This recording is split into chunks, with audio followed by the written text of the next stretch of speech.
I know there's ghosts in my room, but if they're trying to mess with me through the physical realm, we're gonna have some problems. Hello everyone, today I'm just gonna make this super simple and easy. I'm just gonna give you a few tips on flow and just give you a quick rundown on what flow actually is. Here's a perfect example of flow. Wasn't that just a pleasure to watch? I'm happy, okay.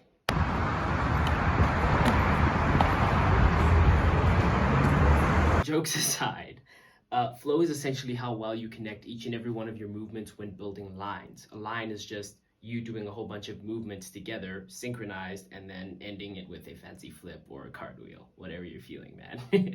But yeah, essentially flow, when it comes down to it, is just every single piece of your movement or every single movement within your line being complementary to the next movement after it. So a lot of people make the mistake of focusing on the big moves as opposed to just connecting everything. So they'll do like a cartwheel double full just so they can Kong over a wall, and that shit don't make no sense. Why are you doing that?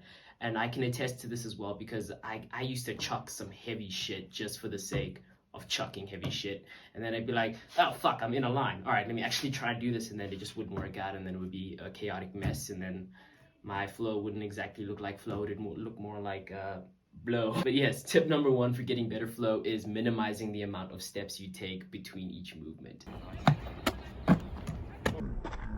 Yes. Oh yes. Yes. Yeah. And when I say minimize, I mean hopefully just destroy any steps that you take within your lines.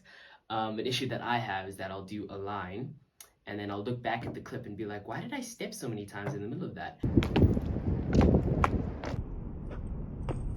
And then by the time I realize that, I'll already be 14 miles away from the spot and I won't be able to go back and film it again. So the best thing to do is practice each and every movement a couple of times before you attempt the entire line together. That way you can make sure that each thing syncs together with each other so you can build the entire line at the end of the day and you'll be happy, very happy.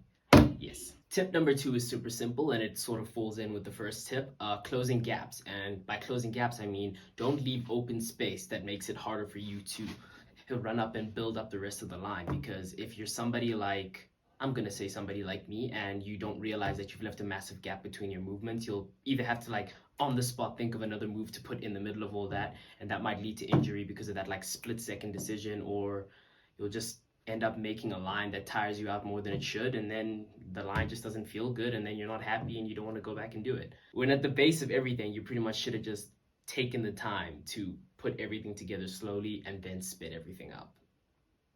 Simple. Very simple. It's like a taxi driver. When he's chilling behind you and he's like, yo, police, and then he has to speed up and he's like, oh fuck, they're going to catch me. Then tip number three, learn some groundwork moves. And by groundwork moves, I mean little movements that you can do if you're unable to close gaps. When I say groundwork moves, I think of things like a little swing kick or a little cartwheel or a dive roll or even a coffee grinder. Any one of those tiny little things you can do in between each movement honestly builds on top of the entire line itself and makes the whole thing look fantastic. And a perfect example of somebody who does this really, really fucking well is Archie. A lot of the stuff that he's doing doesn't even have names. He's just fucking moving, and that's what I love about watching him. But at the same time, if you watch how he does every single thing, every tiny movement in between his line has a purpose.